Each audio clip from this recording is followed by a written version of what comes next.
HomeShow Garden Pros, helping to turn your thumb green.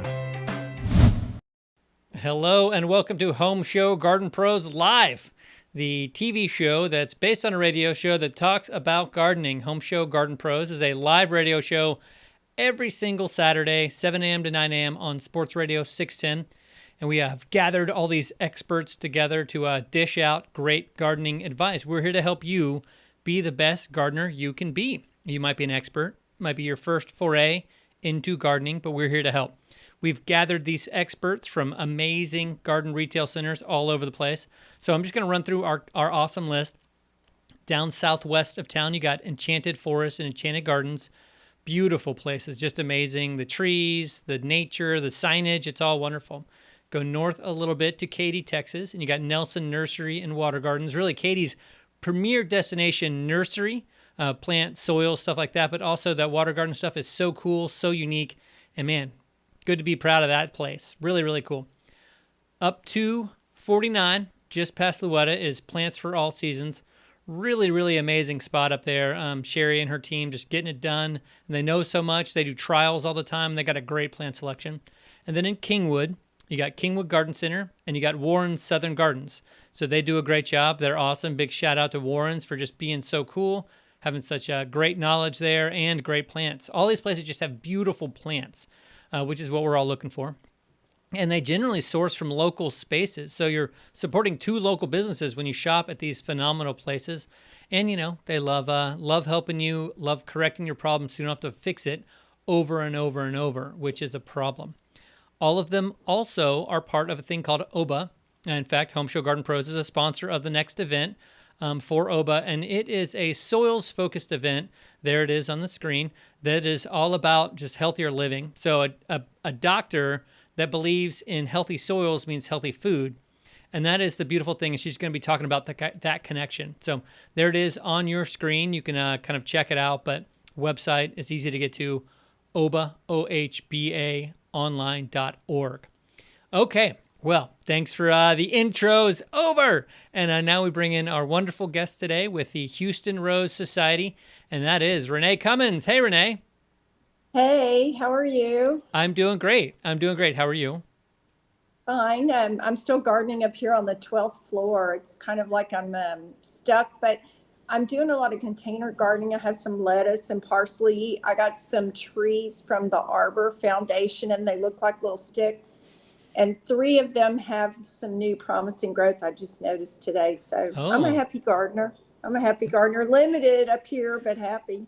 Well, we got some pictures from you to talk through that you sent, and so we're just going to look at those real quick. So you ready to just kind of walk through some of these pictures? Oh, sure. Okay, great. Let's see that first one. So here we have pretty red rose. That's a rose cutting that I got at a rose cutting exchange in a group called the Texas Rose Rustlers. And these people know what's going on. They go to old barns and grave sites and they rescue these roses. And they're usually pretty hardy if they've been growing on a bench or something for, 50 years. So anyway, they still smell and they're real disease resistant and most of them bloom all year. I like this little red one, and it was the easiest to propagate because I have like 8 bushes of this that survived my beginning propagation attempt. Nice. Well, anyway, we actually have a propagation question, so don't get too deep on that so we can save some of that propagation stuff for later. But what do you have over there? Okay. Oh, you brought them in. You got them with you. Another one. I brought them in, and I brought them into my my floor's all dirty anyway from gardening, so who cares? So I just brought the plants in, and they're doing really well, I'm excited about my little Arbor Day trees. Yeah. We have a new farm, and I'm going to plant them, give them some little spot out at the new farm. Oh, heck yeah. They'll love it out there. It'll be their new home. Okay, here's our next picture. It's a, looks not lettuce, I guess. What is that? It's lettuce. It's fancy lettuce. And it's fancy kind of like radicchio. It's hot and peppery, and it's really good. If you mix a little bit of that, it's almost like some kind of chicory. I don't know, but it's really good. I got it. I know, it's amazing what you can grow on the 12th floor, huh? I love that. I started from a pack of seeds. Yeah, it's so cool. Lettuce is a great thing to grow in container when you're just dealing with up there on the 12th floor. Let me tell you what else I did. I ate a grapefruit one morning and I stuck 2 seeds in the ground, and I have 2 little grapefruit trees about 1 inch tall popping up. Oh my gosh, how great. How great. Maybe the I only forgot grapefruit what they trees in were when town. they started popping up, and I forgot that I stuck the seeds down in there. But anyway, it's kind of cool. That is cool. That is cool. All Keeping right. me busy. Nothing wrong with that. Let's see the next one here. It's That's my those grapefruit there's the grapefruit. trees. Yeah, look at that. Little guy's Yeah, coming up. I What kind know, of kind of soil is cool, huh? that? It was rose soil. I use rose soil for everything here. It has a little bit of sand in it. It gives you some drainage.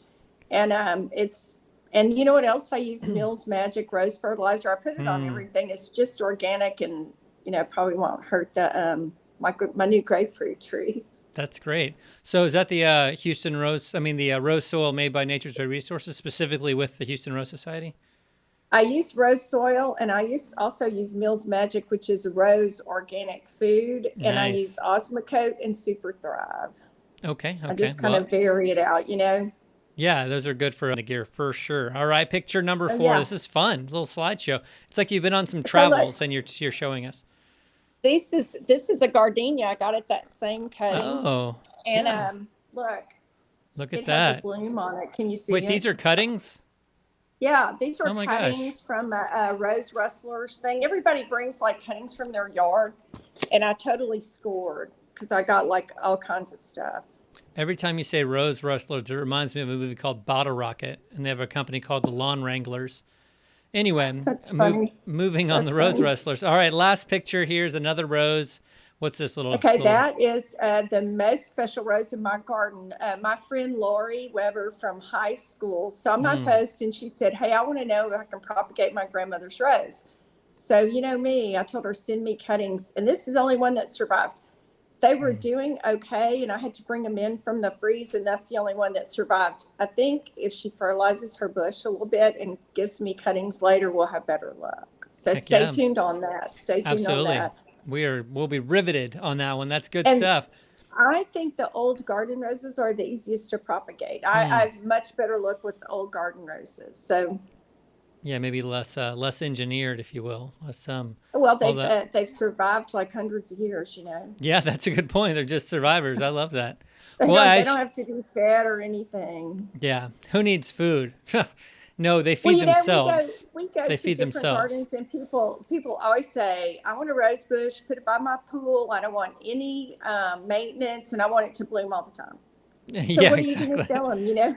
Yeah, Belinda's yeah. dream. I bet I've sold 1,000,000, but it's the old garden roses that continue to flush, and it was almost like if you cut them, that they bring you more roses. Absolutely. So Yeah. I know. Now I do something, and I don't really hear anybody else talking about doing this. So my idea is deadheading. It's the same as cutting for fresh flowers. It just happens a little bit later. Is that true? Is it just like if I'm making bouquets on the regular basis, I'm basically You might deadheading? as well. And it's not like you just deadhead one time and then you don't do it anymore. I No. constantly shape my bushes. Sometimes I give them a haircut late in August, they get kind of gangly or something. But I prune dead like in February. I cut a lot of things back. And that's also the time I throw away bushes I don't like and get new stuff. So, I like know, that. yeah. Well, will you You save me never one have of enough those? roses. No, for sure. Will you save me some clippings from that cute red one that you had on there? I know. I'm telling you, it's gone crazy. I'm going to No. plant it. Our new house is gray and blue. This red is going to be so perfect. I'll save you some. Yes. Nice. That'll I be know. perfect. Let me tell you what else I got. A Veterans Honor. American Rose Society has this big concrete thing you can put in your garden. It's like $100. The donation goes to the military. And I bought one, and I'm going to put it in front of our house and plant Veterans Honor all around it. That's great. I know it's going to be good. What a fitting tribute, for sure, for sure. I'm My planting. grandfather, It's fun planting the new garden. my grandfather would love that. He loved gardening and he loved plants, and he was a veteran, World War II veteran. So Oh yeah, yeah, he was a it's pilot. a big deal. It's a Yeah, big pretty deal, cool. especially since we were in Korea. I have all these military friends and stuff, and I work at the USO. So whenever they came out with this plaque, I just had to have it for the new house. Absolutely, absolutely. Well, we're going to move on to our Q&A portion. That's where you Okay. give us the Q's and we provide the A's. So these questions come from our website, HomeShowGardenPros.com. We kind of glean Okay. them. People send us a question. There's this button on the website the Ask a Pro button. Click on that. There's also a button there that you should know, the Listen button. It's a great way to listen to the show. If the show's on live, it actually plays then, but the rest of the time it plays the last 2 shows on a loop. Pretty cool way to listen there. That's the Listen button. Could be your phone, your computer. I don't know, Alexa, play Home Show Garden Pros. I always like doing that just in case somebody's near an Alexa. Anyway, we're going to go through our questions now. You ready for the questions, Renee? Sure, shoot. Okay, here's question number 1. Why are the leaves on my green bean plants turning yellow? That's from Cassie, and they're turning yellow along the veins. You know what? That's not like the worst problem. A lot of people have it. It's a nitrogen deficiency because the beans, when they grow, they take all the nitrogen out. And you can feed them with any multi-purpose plant food, organic. I don't really like chemicals, but there's 1,000 organic fertilizers for vegetables on the market. Just find one at your local feed store. Or head up to one of our Garden Pro locations. There you go. Look there. Yeah, Microlife is a great option.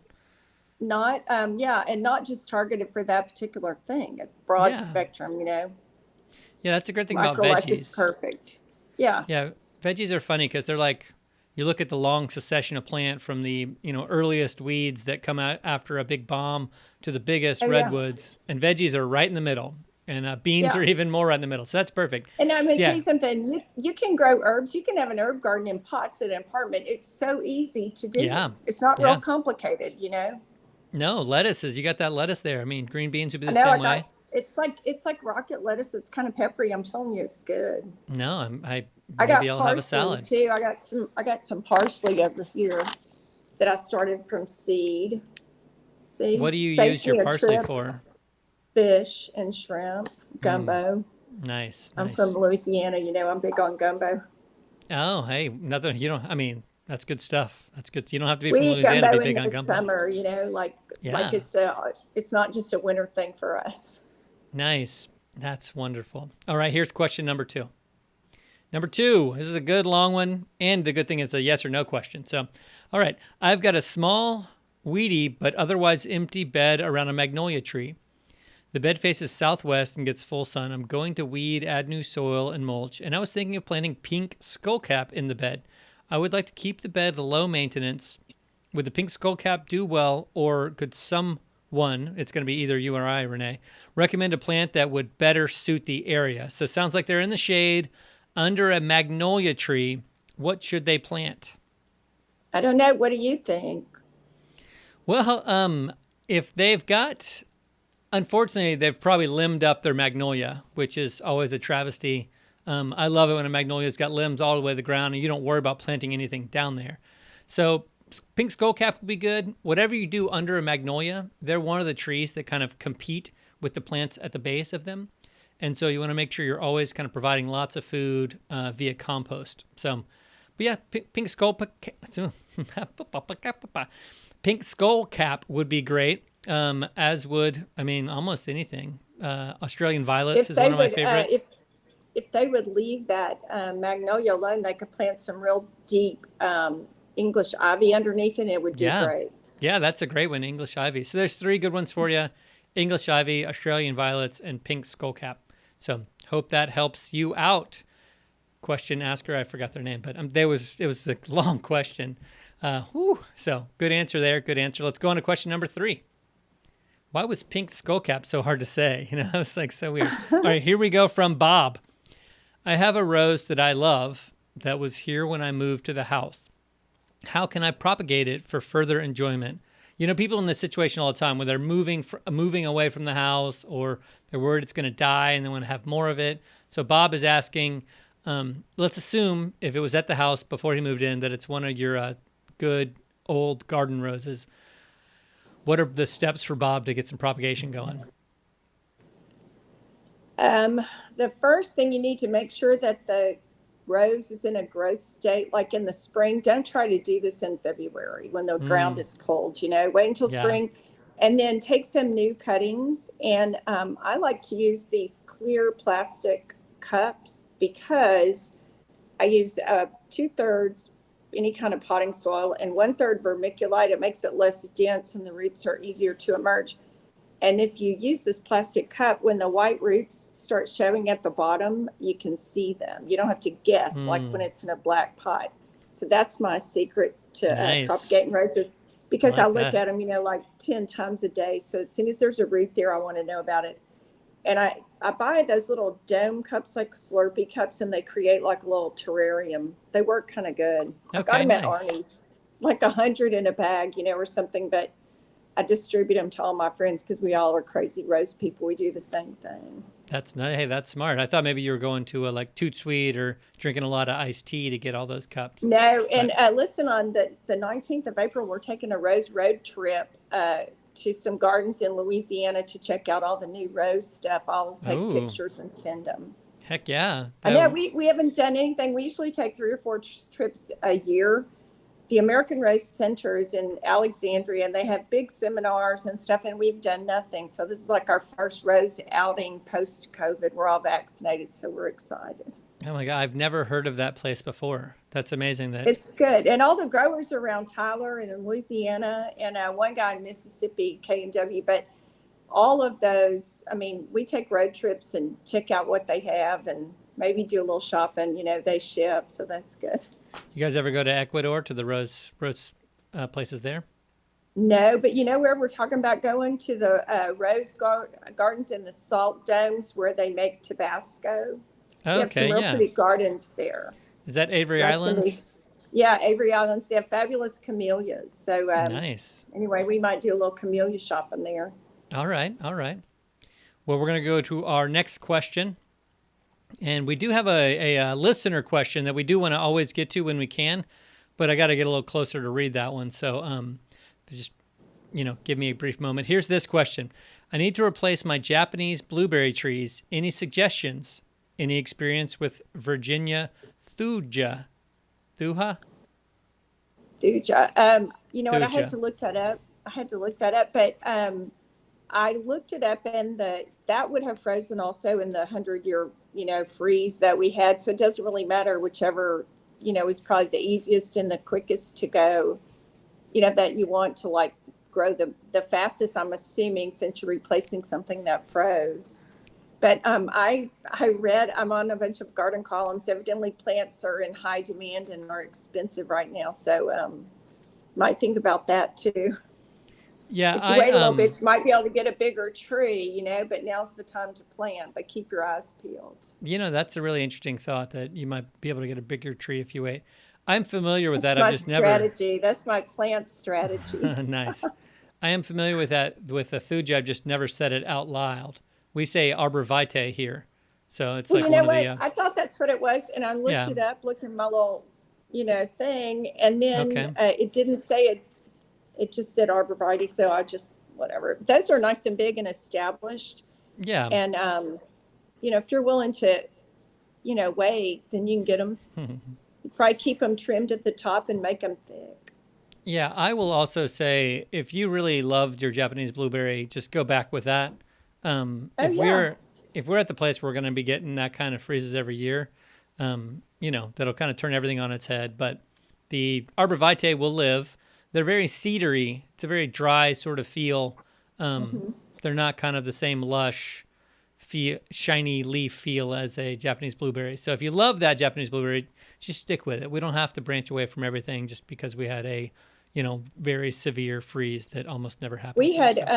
We had Japanese blueberries shaped on the front porch of our 100-year-old house, and they were fabulous, and they never froze for years and years. Right. Right. So yeah, once in a blue moon, but I would probably buy some more if that was the perfect spot for them. Yeah, no doubt. That is the way to go there. Okay, so the question that I couldn't read down over there is about king palms. And so they're asking if I have brown fronds on my king palms, is that a sign of overwatering, underwatering, or what? And so I'm like, maybe the freeze maybe had something to do with it. Maybe if you need to probably just level it and see what happens. Yeah. Not level, the whole stalk, but cut everything off that's brown, because if it's brown, no matter what it is, it's not coming back. And see what happens. I might give it some, I'm big on Osmocote, kind of general fertilizer, and see what happens. It's the time of year because the ground's getting warmer. So if it's ever going to come back, it's going to do it right now. Oh, I'm seeing it now from Alfred. It says newly planted king palms. So Oh they're newly man, planted. Yeah. I don't know. I'd give them probably 50-50 over and under on surviving that freeze. Well, I I don't think even maybe they think. were after the freeze. So we're Oh, just he got him maybe it is after. Oh, transplant stress, maybe it is overwatering. You would know, Alfred, if you're overwatering. Sometimes they give you the advice that you water every single day. I'd did he say if you're plant watering them more, down straight in the ground? Maybe he needs to mix some sand around there so yeah, there's mix better in some sand. drainage. Okay, Because so sometimes you have gumbo soil here. give us your just like what should Alfred do? Go. I would check around and see if it's mushy, like still wet. And then I'd probably add some bagged soil with some kind of like organic stuff in it, like dirt, like yard dirt, but then it has some chemicals, maybe even, but organics to spur the growth. Yeah. That's what I would do. So there is a new palm fertilizer from Microlife. That may be something to consider. But I think you're right. I think doing a really investigation around the base of the palm to see if there's any mushy spots. If you're watering every single day, Alfred, you may want to kind of pull back some. Generally, we can tell in our practices if it's over or underwater, because we know how much we're watering. So I will say that if you got any extra thoughts to share with us, Alfred, that'd be great. But transplant shock is a real thing. Dakota Rev, the palm food from Microlife, these are good ways to kind of get it back to health. If it is. Keep us posted. Tell them to let us know what happens. Send us pictures. Absolutely, yeah. Post on the Home Show Garden Pros Facebook page. Very active page, Alfred, if you can get there. Home Show Garden Pros. It's right here behind me. Or is it on the other side? Is it over here? Yeah, it's over here. Okay, so the next question, here we go. Next question is coming soon. Now here it is. Oh, that was it. We did all 4 questions. The same one. That was it. So thorough. So we were so thorough. Well, deadheading and pruning roses and taking care of those roses, it's a big thing to do right now. And, a lot of people, I'll just say this. A few people do a lot of roses, but not enough of us do kind of heirloom antique garden roses that smell good, are tough as nails, and are beautiful and easy to shape. So we've got a little message here about deadheading roses, so we're going to go over to that right now. Roses are gorgeous. We love them. I mean, look at these. Belinda. This is a Belinda's Dream antique rose. Gorgeous for cut flowers or just looking at. Roses are actually related to apples, and so the fruit will use up a ton of energy if you let it make rose hips. The rose hip is going to be the bottom of each rose. Not everyone's going to make it, but it's very important you deadhead. So you see this leaf here, the top leaf under the flower. We just right above it, give it a diagonal, and you clip it. And so that's deadheading. Here's a great example of a poor job of deadheading. You don't want a flat cut because water will get in there, but you can see that bud is coming up right at the leaf. And that's what'll always happen is you go down to the top leaf and then a bud will happen right there and a new step. So we're gonna go ahead and fix that. Diagonal cuts, let water just flow off the cut.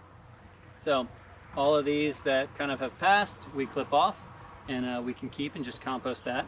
And it's something you can do on a regular basis. You don't have to do it every single time, but it will help you have more rose flowers. Kind of a big deal. Well, thanks a lot, Danny, for that great information. Just kidding, that was me. Just a little lighter version of myself. Well, any thoughts, Renee? I mean, I gave some advice there, but you're the rosarian here. The rose I said I sell every time we go to a garden show and everybody says, I want a pink rose by my pool. That's Belinda's Dream, the one you were just trimming. So it's like obviously a common rose. Aren't those flowers gorgeous though? They're so huge. They're huge. And you can get like 6 or 8 and it looks like you've been to the florist and it blooms all the time. Yeah. It's a fabulous rose. I had it in my garden all the time and it was just never disappoints. Even when it's really, really hot, some you get smaller flowers, but not Belinda's Dream. She kind of explodes on you. Yeah. And there's another new sport, Belinda's Blush. And so I'm anxious to try it at my new house. And it's a little bit lighter color. It was developed by the guys at the Antique Rose Emporium, Mike Shoup. Those guys are great. He's my rose hero. I listened to his podcast the other day about native Texas roses and old garden roses that were found out in cemeteries. It was very enlightening. Nice for escape, a garden escape. Yeah, that is a great visit. Day trip sort of thing is to head up to the Antique Rose Emporium. Worth the trip if Oh you like yeah, roses. Stop and smell the flowers. That's the big goal. Well, it Renee, thanks is. so much for being here with us. Great Thanks job for dishing having out. me. Oh, yeah. I love sharing the rose love, you know. How can people find more information about the Houston Rose Society? Just Google Houston Rose Society, and all of our meetings now are virtual. We're thinking about having a meeting in June, but I don't know. And even if we do, you'll be able to tune in virtually too. So if you watch the show and you're, you know, not within driving distance of Houston, don't worry, you can join and just do the meetings virtual. I've been doing some Master Gardener meetings and Rose Society meetings virtual. It's kind of nice, you know, no travel. I don't drive. It's very convenient. Yeah, I don't think we're saying bye to the virtual meetings. It's just maybe less of them. You know, some live Yeah. stuff would be great. Oh yeah. Well, And it's like so perfect. I'm in for sure. absolutely. Well, we got a lot of great content out there on our Facebook page, on YouTube, and our homeshowgardenpros.com website. Hope you guys can visit it. And thanks for tuning in today. Big thanks to Renee. And check out the Thanks. OBA. Yeah, Thanks. I'll see you soon. you bet.